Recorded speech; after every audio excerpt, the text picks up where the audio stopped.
This is CNN 1190. I'm Winston Edmondson, and you're watching TV Mobli. In a few moments, we're going to talk to the guy that wrote the song, Sir Earl Toon from Kool the Gang. But first, I wanted to share with you some of my favorite Mobli pictures this week. Leonardo DiCaprio posted a picture of none other than Clint Eastwood and Dame Judi Dench on the set of the new film, J. Edgar. We also have a picture from the Mobilize conference going on in San Francisco right now. The chief technology officer from Pandora is talking about mobile apps and probably their conversion to HTML5. Good stuff. Now let's get to the interview with Sir Earl Toon from Kool the Gang. I love that song. I play it I got 4 kids, and I used to see my kids jamming to that song at the house. And they're beautiful, too. Oh, my God. You should see his kids. They're unbelievable. So this song, I mean, everyone knows this song. This kind of puts you in a status with so very few artists that can be at that pinnacle where you've got a song that everyone's familiar with. No one, you can play this track anywhere, in any country, and people will, they'll start to... They know some of the words. They'll start to sing along. I must say, since the last time I've seen you, within the last 9 months, I was told 3 different things, that it is now considered an American treasure. It really is. Yes, and also because of the times that it's been played through the airway, radio, and now even the internet being a new medium, if you will, avenue.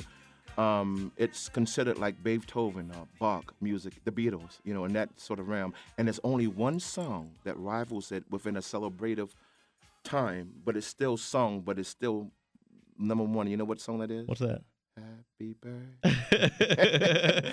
So I'm in wonderful company. I mean, I'm so happy. And when I wrote that, and I'm gonna give your audience this tidbit. When you hear that song comes on, you hear that.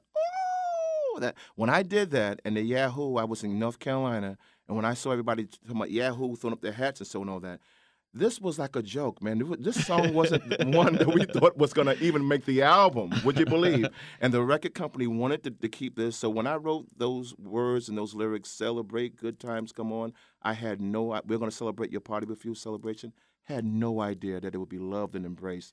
That's how you get those treasures. When, if you were trying to write it for what the studio would want, you thought it was going to get airplay, and you're trying to think, okay, what's the studio want to hear? That's one thing. But when you think, they're probably not going to take this, let's just, let's let our creativity come out. Let's just have fun with a song. That's what you did, and that's how you have a treasure of a song. And believe it or not, and I'm not saying it because I'm here in Texas, but Texas had also a little bit to do with it with North Carolina, New York, and L.A. Let me tell you why. If you notice, the song goes ding ding ding ding ding ding ding ding ding. Well, again, we do shows all over the world, over the planet, we see how people loved our music. Like at that time, Ladies' Night and Too Hot and songs. Well, you get those little nuances from all over. Little twangy twangs. That's Texan right there. Yes, that was a thing. It was getting that little. I promise you. And it happened. I don't know if we were in San Antonio or here, San Antonio, Dallas, or. It wasn't Houston, Austin. It was one of those 3 cities that we were in, and it was so wonderful, the love that we got. But we were hearing that day so much country and western music. And Otis Blackwell, I know you heard of Otis Blackwell. I was about to mention, you are now a legend in your own right, but you kind of came forth from another music legend. So tell us a little bit about that. Yes, Mr. Blackwell, Otis Blackwell. I'm his only protege as a writer, and I was a young kid at the Brill Building, 1619 Broadway. It was Otis Blackwell Productions, Earl Toon, Cedar Music, spelled Otis backwards. But he just happened to write songs like Don't Be Cruel, All Shook Up, Return to Sender, Breathless for Elvis Alone. He wrote Fever When You Hold Me Tight. He wrote Great Balls of Fire for Jerry Lee Lewis. He wrote Handyman for Pat Boone and James Taylor. And I am just a chip of the. So when you do hear a song like Celebration in the Yahoo that hit those, you got some lineage there. That's it. Yes, I mean it wasn't some history from. It's first because of God's mercy and giving me that, and I'm no religious fanatic, but every day I wake up it's because of His mercy and His grace. But with Him giving me that and my due diligence and being through a mentor as Otis Blackwell, hey, that's the reason why that song is standing the test of time the way it is now. You talk about not being a religious fanatic, but I know you're very religious, just like I am, and a lot of it here in Texas, the majority of us we're all very religious. And I want to ask you about humility. How, after all the success, after all you've accomplished, the fame, just all the accolades, how have you been able to maintain your humility? You're a humble person. You're still a man of the people. And the example that I'll give you is a couple years ago, I guess, I was with you and we attended a funeral. Someone that was a big fan of yours. They asked you to attend, and you didn't even know the person, but you got word that you were their hero. They loved your music. You went to the funeral, and with a cappella, without being asked, you sang a beautiful song, and everyone, the entire the audience, Lord's Prayer I sang. You're right. Yeah. So I mean, remember that. Your average music star, your superstar, isn't going to go to a funeral where you didn't know the person. They're not going to get up and sing. How were you able to maintain that humility? Let me tell you, my mom died when I was 4 years old, and it's not to get a ooh cry no, and the reason why I prefix that like in that manner is because my grandmother raised me, and it was four of us. My sister Tanya, my sister Contessa, and Cedric, and believe it or not, Rosalie Kennedy was her name, my grandmother. Oh, man, she was a wonderful woman. And she used to always say, son, the good you do will come back home to you, and it don't cost very much. Now, she didn't say, Winston, it wouldn't cost anything, but she said it doesn't cost very much. And because of friends and extended family such as yourself that have been praying for me, and believe me, if I did it on my own, I mess up. It's only because of the fact of those things that make me know every single day that I'm not perfect. I try to minimize the risk of failure, and it keeps me on my toes. So I'm just so thankful, man. I'm just humbled that people just love what I do and things hopefully I'm about to do. It's still very impressive because I think a lot of artists that have maybe the current buzz, they're popular at this moment, people, they may not be memorable, they may not stick around, but right now people love what they do, and that goes to their head, and they are a different person. Maybe a year ago they were working at fast food. Now they have a hit single, they're popular.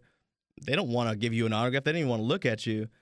But again, you have the love of the people, but you still want to be with the people. You want to, you want to give yourself to the people. How do you do it? I do it in a way that I'm actually being selfish.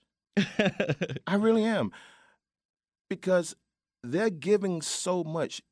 I know even you, Winston, one of the things that keep you going is not just about you, it's about when you're serving others in some sort of way that you can help others. That matter of fact, George Brown called me Funky George from Kool the Gang, and he wanted to go down to Haiti and for us to do something to put something together. I mean, as it was when Katrina happened in New Orleans. I mean, you have no idea. You never know when something's going to happen, right. and you're not above anything. And that's the thing. I mean, even my music still, even today, they call it the old school, which is me, and I'm dealing with my new schoolers, you understand, and I'm teaching them, but they're teaching me just as much as I'm teaching them, so I call it middle school. You understand what I'm saying? Got the music together, but the thing is that it's people that really, truly that need, and you also want to give, so that's a need for you. Okay, that makes sense, because I do feel that way. I don't have all the success where I haven't had the chance for it to where I can fight back. Oh no, that but ego. you will. I promise you. Within 7 years, because you've been blessed. No, you've been truly anointed. And I told you this when I first met you. It's just about time. It's just about getting in the right circles and with the spirit of you and the family, which is a beautiful family that you have, and not because of their beauty. It's not on the outward. Also, it's the inward. It's that which it's that it factor. It's not about words on it. And I promise you, within 7 years, you'll see the world will say, Winston! And it won't be speaking about cigarettes. Well, I love what I do right now, and I think you're right. The success that I have with just my family, what I've produced, my offspring, I'm happy with my position in life. Now, I don't want to get into details, but tell us a little bit, because when we come back from break, we'll really explore the details. But tell us how you found yourself here in Dallas. I mean, this is an up-and-coming community of entertainers, but I think you're one of the only legends we have here in Dallas. How'd you get here? Katrina, I was had a place still in, of course, in New York, because I'm born. I'm a Brooklyn bouncing baby boy, born in New York, but I was raised in North Carolina, a little place called Havelock in North Carolina. Shout out to them and Hollow and New Bern. My mom and dad is from New Bern, North Carolina. And the thing is that I was in Vegas, and I had a place for 7 years at Marina Del Rey and Los Angeles. And one of my partners, which is Randy Weber, he's been with Kool the Gang, Boys to Men. I mean, he's Paula Abdul's album. I mean, matter of fact, he's with Frankie Beverly and Mays now and on the road. And he lived in New Orleans. He said, "Come down," and I did. And man, we used to go there, you know. But I went there, and all of a sudden, I fell in love with it.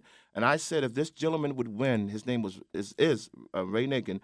That particular that race, I said, I'll get a place and do something for the kids there. I saw them doing with the Mardi Gras, and I saw them 6, 8, and 7 years old playing these instruments. But I found out though that they had really no money, and a lot of things were there. So I went there with that, and we'll speak more about it a little later. Yeah. So definitely, I want to follow up and find out the whole story, because New Orleans is a lot of people kind of migrated there. It just had a culture that people wanted to be out there. Then you had the disaster, and a lot of things changed, and want to try to, again, tie that back into Haiti and maybe just... Oh, but let me give you a tidbit. Do you know that a lot of the people that are there that are really second generation and so and all that, they're from Haiti? Really? Yes, people don't realize that. Yeah. That is an interesting coincidence. Oh, yeah. So, and when we come back, I also want to talk about, let's play some of that celebration. Do we have something I want to... Or no, just whatever you have. Let's play. Go ahead and bring it up. There it is. That's my song. When we come back, I also want to talk about the lineage. You came from this music, this songwriting background, those Elvis songs, and then you passed it on. I mean, there's some people that you've brought up and influenced, and that you've been a part of, some great music stars, and I want to talk about that a little bit too. When we come back from the break, again, this is Innovation at Work. I'm Winston Edmondson here with Sir Earl Toon, and we'll be right back.